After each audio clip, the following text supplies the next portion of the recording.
So I had a slightly unusual route through to where I am now. I've started off as an actor, and I was an actor for 20 years.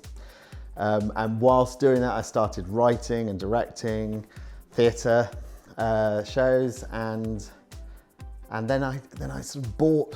It was very expensive back in the 90s to get any sort of the kit that we tend to take for granted now.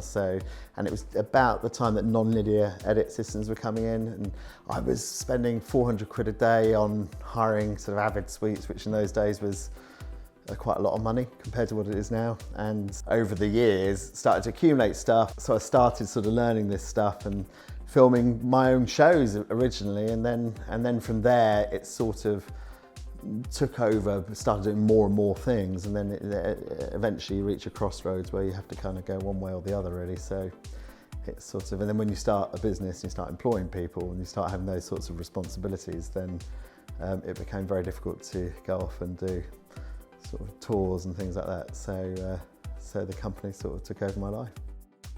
Floating Harbour it's a brand, but kind of it stands for, the name itself is because we're based here in the Floating Harbour, and it struck me as being a nice name because it embodied a kind of sense of being both grounded and safe, but also being adventurous and creative, the floating bit with the harbour, which you associate with, you know, a nice place where everything's kind of protected. So what we do is a variety of things. So, you know, these days I think a lot of us are multitaskers, and so it's a creative space, a creative place within which, as a business, we've got a number of different income streams. So we hire out production equipment. Obviously film production is our main business, but we've got lots of other bits that we do within that. So we have an animation sort of wing, we do bits with websites and things, and we have space. So we have a studio, and we have a place where